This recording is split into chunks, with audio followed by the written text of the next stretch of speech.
वो हमारे रूम का उन्होंने दरवाज़ा खोला और वो अंदर दाखिल हुए और कहा कि इजहार की वाइफ कौन सी है। उसने मेरे अब्बू के बाजू को ऐसे ज़ोर से खींचा और मुझे बड़ी तकलीफ़ हुई, मेरे दिल में बहुत दर्द हुआ कि इसने मेरे वालिद के साथ ऐसे क्यों किया। के साथ जाने के लिए तैयार हूँ, मेरी बस शर्त ये कि मेरी फैमिली को छोड़ दो, मेरे बाप से मेरे भाइयों से तुम्हारा कोई ताल्लुक़ नहीं है, तुम्हें इजहार की बीवी चाहिए। मैंने कहा मैं जाने के लिए तैयार हूँ, मुझे ले जाओ। फिर उसमें से एक पुलिस वाला था जिसने मेरा हाथ भी पकड़ा था, मुझे ऐसे बाजू से उसने पकड़ा था।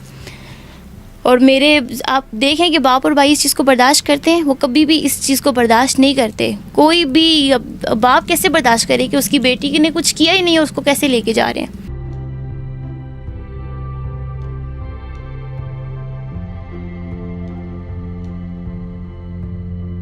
कि तुम्हें अपनी बच्ची नहीं चाहिए, हम तुम्हें तुम्हारी बच्ची से दूर कर देंगे, तुम सारी उम्र अपनी बच्ची की शक्ल नहीं देख सकोगी, बताओ मोबाइल कहाँ पर है, अब तुम्हारा क्या होगा, तुम्हारी बच्ची तो अब रुल गई, तुम भी रुल गई, तुम्हारा शोर तो भाग गया, बता दो मोबाइल कहाँ पर है, वरना तुम तो नहीं मिलोगी अब घर वालों को, तुम्हारी बच्ची भी रुल जाएगी, उसको कौन देखेगा।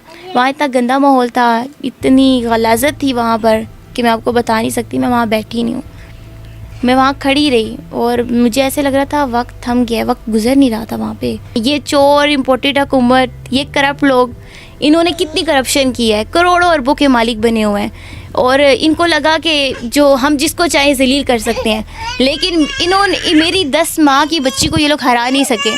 मेरी 10 माह की बच्ची लोगों से जीत गई है और ये लोग हार गए हैं। मैं आपके चैनल का बहुत ज़्यादा शुक्रिया अदा करना चाहूँगी क्योंकि जब इजहार पर तशद्दुद हुआ उस वक्त भी आप सबने इजहार के लिए आवाज़ उठाई और आज हमारे लिए भी आवाज़ उठाई। अस्सलाम वालेकुम, मैं हूँ हसनैन, आप देख रहे हैं नया पाकिस्तान। आज मैं मौजूद हूँ डॉक्टर शहबाज गिल के असिस्टेंट के वाइफ के साथ जिन्हें गिरफ़्तार किया गया और वो नन्ही मासूम कली आयत के साथ जो हवालात में रही और पूरे पाकिस्तान इसके लिए आवाज़ उठाई। आज इनसे बात करते हैं, पूछते हैं आखिर कैसे ये वाक़या पेश आया, क्यों आया और आयत से जब माँ दूर हुई तो माँ की क्या कंडीशन थी। जी अस्सलाम वालेकुम। वालेकुम सलाम। अच्छा, मुझे सबसे पहले बताएं ये वाक़या किस तरह पेश आया, कब आया, क्या टाइम था।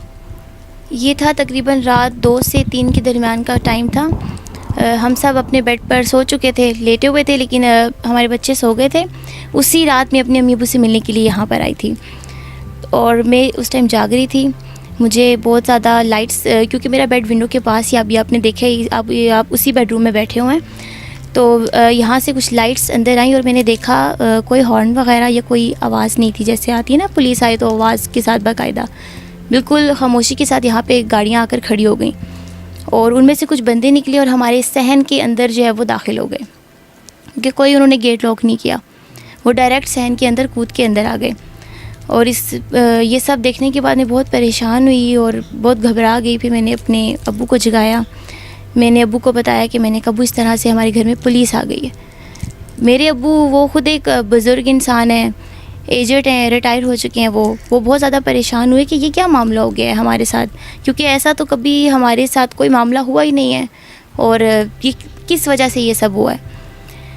बहरहाल बाहर मेरे भाई ये बाहर ही सो रहे थे, इनके साथ काफ़ी लड़ाई हुई, हाथापाई हुई, उन्होंने उनको मारा। वो बहुत सारे लोग पुलिस वाले थे कि इनके ऊपर हम अपना दबाव जो है, आपको इन पे प्रेशर क्रिएट करें हम। और उसके बाद हमारा पहले जो बैक साइड से वो इंटर हुए तो पहले किचन आता है, तो किचन का लॉक लगा हुआ था, उन्होंने किचन का लॉक तोड़ा और वो फ़ौरन से वो अंदर दाखिल हुए और फिर हमारे बच्चे भी उठ गए, सारे उठ गए, क्योंकि मैं और मेरे अब्बू, हमें तो पहले से ही अंदाज़ा हो गया था क्योंकि हमने विंडो से मैंने देख लिया था और अब्बू को इन्फॉर्म कर दिया था कि अब्बू पुलिस आ चुकी है और वो भी बहुत घबराए हुए थे। और अचानक से पुलिस, और फिर मैं आकर अपने बेड पर बैठ गई, बहुत परेशान थी, अपनी बेटी को देखूं, बच्चों को देखूं, क्योंकि मेरे बाकी जो भाई हैं उनके बच्चे भी छोटे छोटे हैं। और वो हमारे रूम का उन्होंने दरवाज़ा खोला और वो अंदर दाखिल हुए और कहा कि इजहार की वाइफ कौन सी है। अब इस रूम में मैं थी, मेरी भाभी थी और उन्होंने, अब भाभी मुझे देख रही थी और मैं भाभी को देख रही थी। अब वो भी खामोश और मैं भी खामोश थी और फिर भाभी को वो समझ रहे थे कि शायद ये इजहार की वाइफ है। और फिर मैंने कहा कि जी मैं हूँ इजहार की वाइफ। उन्होंने कहा चलो हमारे साथ। मेरे अब्बू बीच में आए, उन्होंने कहा कोई आपके पास कोई वारंट है गिरफ़्तारी, आप हमारे घर में गैर कानूनी तरीके से दाखिल हुए हैं, दरवाज़ा लॉक नहीं किया। अच्छा, ये जो आपका दरवाज़ा था ये लॉक था जब वो अंदर दाखिल हुए और पूछा कि इजहार की वाइफ कौन है, दरवाज़ा तोड़ के आए, किस तरह आए? ये जो हमारे बेडरूम का दरवाज़ा था ये लॉक नहीं था, ये सिर्फ बंद था। इसको अब एक दफ़ा ज़ोर से बंद कर दे तो ये झटके से खुलता है, फ़ौरन से ऐसे ओपन नहीं होता। तो ये बंद था, और इसके आगे किचन का डोर जो फर्स्ट आता है उसको लॉक था, वो उन्होंने तोड़ दिया, उसको तोड़ के दाखिल हुए। और फिर मेरे अब्बू ने कहा कि आप मेरी बेटी को इस तरह ना ले जाएं, क्योंकि आपके पास कोई वारंट नहीं है, एक तो इलीगल तरीके से हमारे घर के अंदर भी दाखिल हो गए हैं, हम आपके साथ कोऑपरेट करने के लिए तैयार हैं, आप मुझे ले जाएं। और उन्होंने कहा कि नहीं, हम आपकी बेटी को लेकर जाएंगे। उसमें एक पुलिस वाला था, खैर मुझे उन सब की शक्लें मुझे बहुत अच्छी तरह से याद हैं। उसने मेरे अब्बू के बाजू को ऐसे ज़ोर से खींचा और मुझे बड़ी तकलीफ़ हुई, मेरे दिल में बहुत दर्द हुआ कि इसने मेरे वालिद के साथ ऐसे क्यों किया।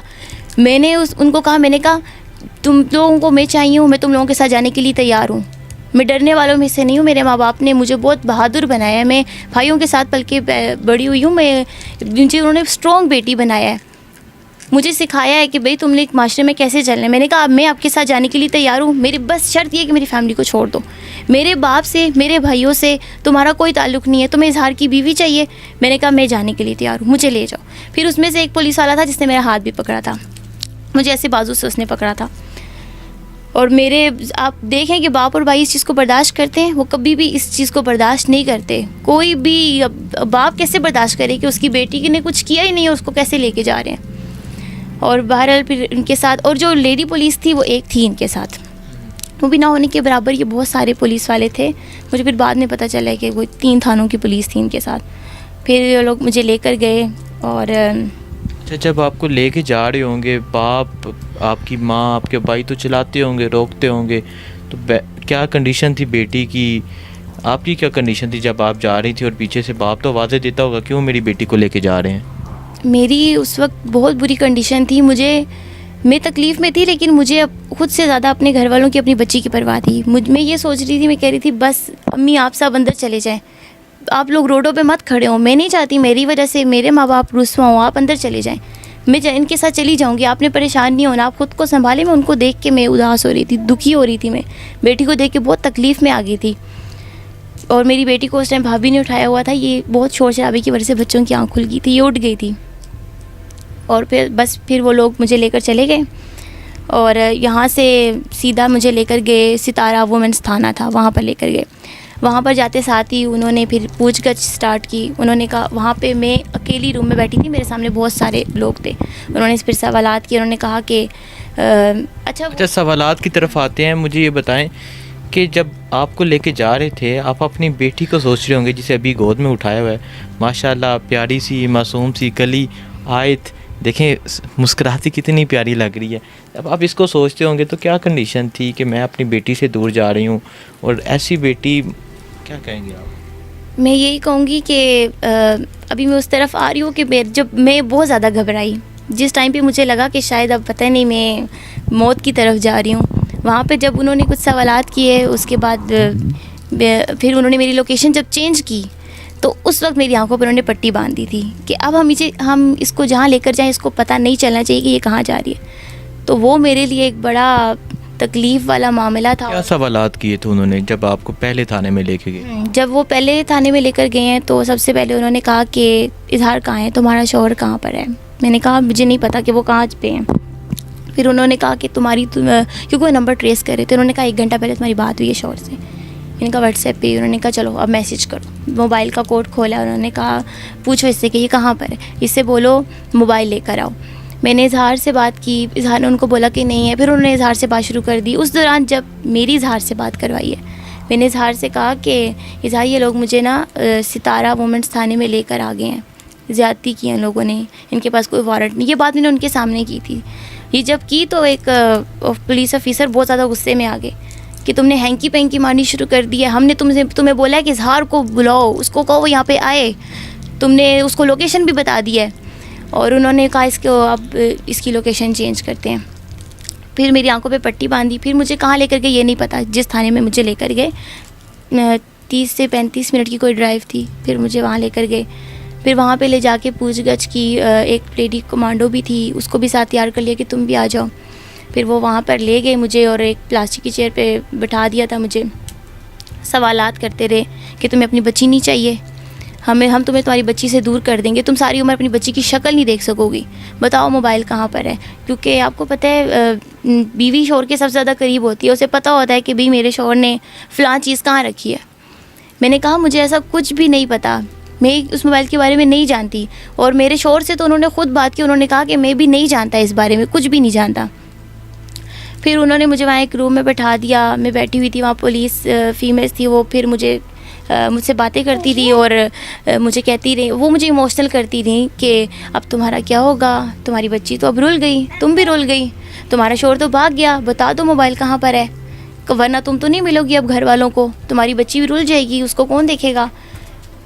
तो इस तरीके से मुझे मेंटली टॉर्चर करते रहे। मैंने उनको बहुत बताया, मैंने कहा कि नहीं है मेरे शौहर के पास, मेरे पास भी नहीं है, लेकिन है ही नहीं, मैं कहाँ से बता दूँ। किसके मोबाइल की बात कर रहे थे? ये बात हो रही थी शहबाज गिल साहब के मोबाइल की बात हो रही थी कि वो आपके पास है। मैंने कहा नहीं है मेरे पास। तो बस फिर यहाँ से बात चली और फिर उसके बाद तकरीबन सुबह 5 से 6 बजे तक मैं वहीं बैठी रही और फिर सूरज निकल गया था, चिड़ियों के बोलने की आवाज़ें आ रही थी मुझे कि अंदाज़ा हो गया था कि सुबह का टाइम हो गया।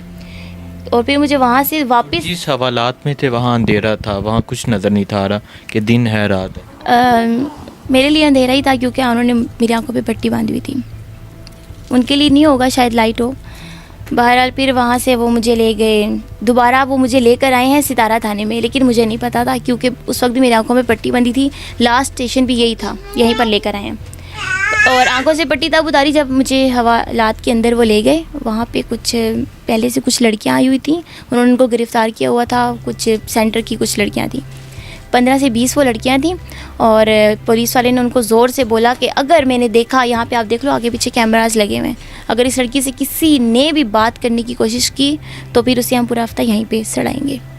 वहाँ इतना गंदा माहौल था, इतनी गलाजत थी वहाँ पर कि मैं आपको बता नहीं सकती। मैं वहाँ बैठी नहीं हूँ, मैं वहाँ खड़ी रही और मुझे ऐसे लग रहा था वक्त थम गया, वक्त गुजर नहीं रहा था। वहाँ पे हवालात में वक्त बहुत सख्ती से गुजरता है। मैं खड़ी रही वहाँ पर, इंतज़ार करती रही कि मुझे पता था मेरे घर वाले आएंगे मुझे ढूंढते हुए, लेकिन उन लोगों को ऊपर से ये ऑर्डर्स मिले थे कि इसके घर में से कोई भी आए इसके बारे में नहीं बताना, किसी को नहीं पता चलना चाहिए कि इस पुलिस स्टेशन में है। ऐसा हुआ कि मैं हवालात में खड़ी थी और बिल्कुल मैं उसके जंगले के साथ ही खड़ी हुई थी।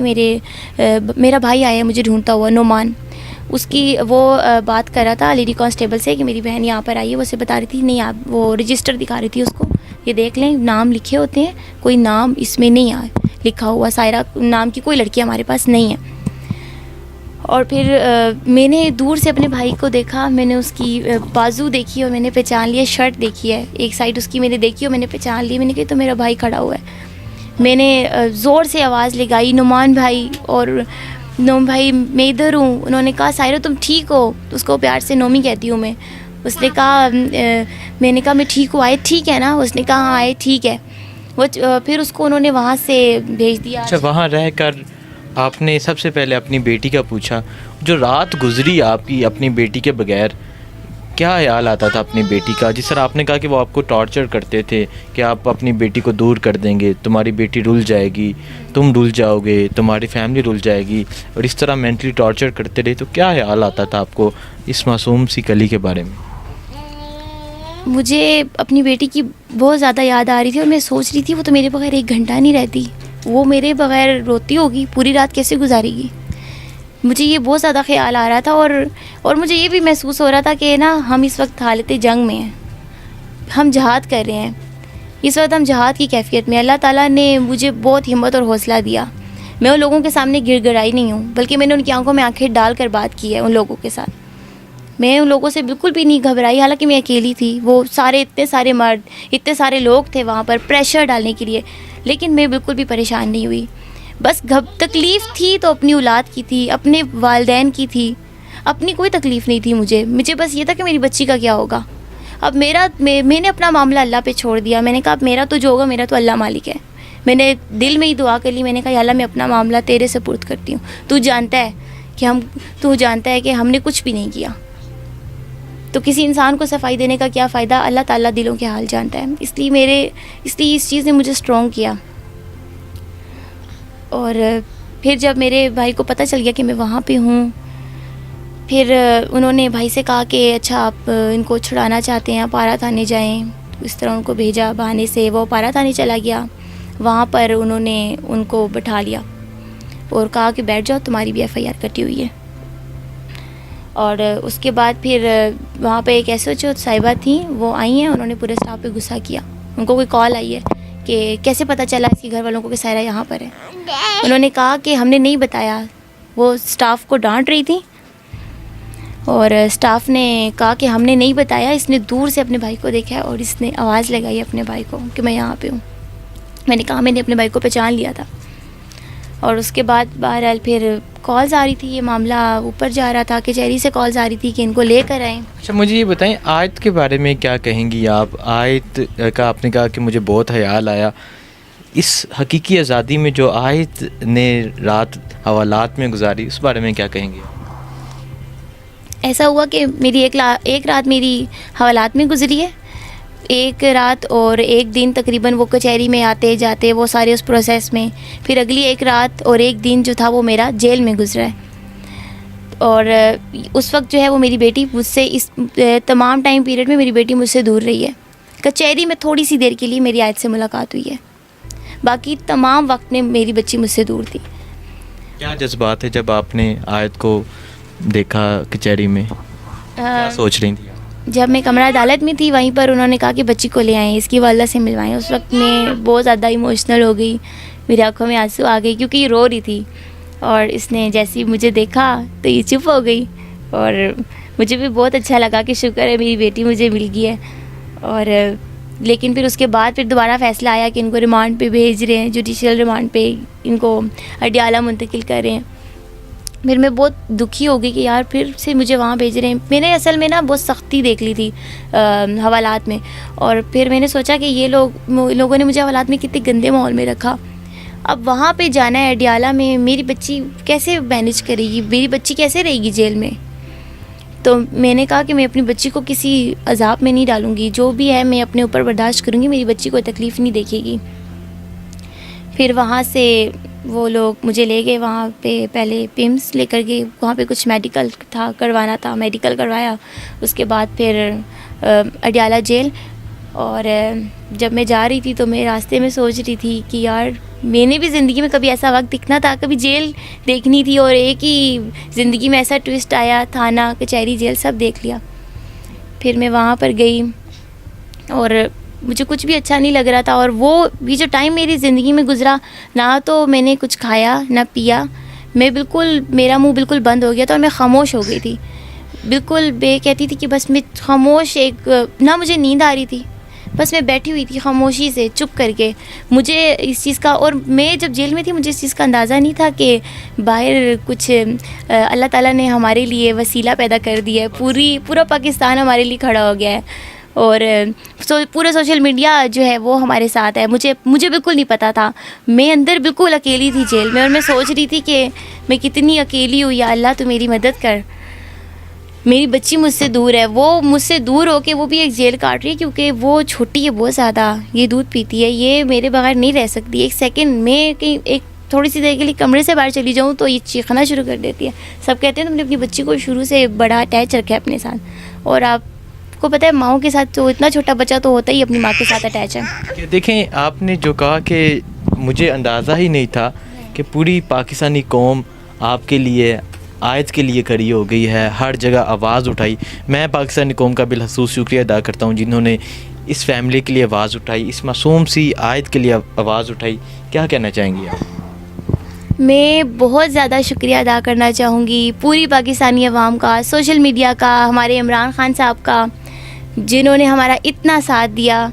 और मैं जितना भी शुक्र अदा करना चाहूँ अल्लाह की ज़ात का कि इज़्ज़त और ज़िल्लत जो है वो सिर्फ़ अल्लाह ताला के इख्तियार में है, वो किसी बंदे के इख्तियार में नहीं है। ये चोर, इम्पोर्टेड हुकूमत, ये करप्ट लोग, इन्होंने कितनी करप्शन की है, करोड़ों अरबों के मालिक बने हुए हैं, और इनको लगा कि जो हम जिसको चाहे जलील कर सकते हैं। लेकिन इन्होंने, मेरी 10 माह की बच्ची को ये लोग हरा नहीं सके। मेरी 10 माह की बच्ची लोगों से जीत गई है, और ये लोग हार गए हैं क्योंकि इनको जवाब मिल चुका है। इनको हमारी पूरी कौम ने जवाब दे दिया, हमें जवाब देने की भी ज़रूरत नहीं है। तो मेरे लिए ये बहुत ही ज़्यादा खुशी की बात है। और मुझे किसी चीज़ का, क्या समझते हैं कसूर क्या था आपका जो आपको हवालात में रखा गया, अदालत कचहरी में लेके गए, एक जवान बेटी को, एक जवान बहन को भाइयों के सामने लेके गए, जवान बेटी को माँ बाप के सामने लेके गए? कसूर क्या था आपका? आपकी बेटी का क्या कसूर था? अजहार का क्या कसूर है? मेरा ये कसूर है कि मैं बेकारी नहीं हूँ, हम चोरों का साथ नहीं देते, हम हक की बात करें, सच के साथ खड़े हैं। इमरान खान साहब के सिपाही हैं तो मेरे शोहर उनके सिपाही हैं, तो हमारा ये कसूर है। सबसे बड़ा हमारे मुल्क में कसूर यही होता है कि सच बोलने वाले की आवाज़ दबाई जाती है।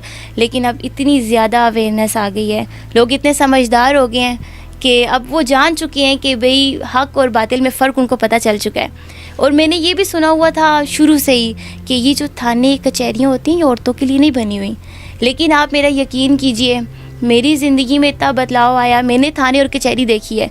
मैं पूरे पाकिस्तान की जितनी ख़वातीन अगर वो मुझे देख रही हैं आपके चैनल की तवज्जो से, मैं उनको ये पैगाम देना चाहूँगी, अगर आप हक पे हैं, आप सच पे हैं, तो आपको बिल्कुल भी डरने की ज़रूरत नहीं है। अगर आपको थाने या कचहरी जाना पड़ रहा है तो अगर आप हक में हैं तो आपको परेशान होने की ज़रूरत नहीं है कि हमारी इज़्ज़त कम हो जाएगी।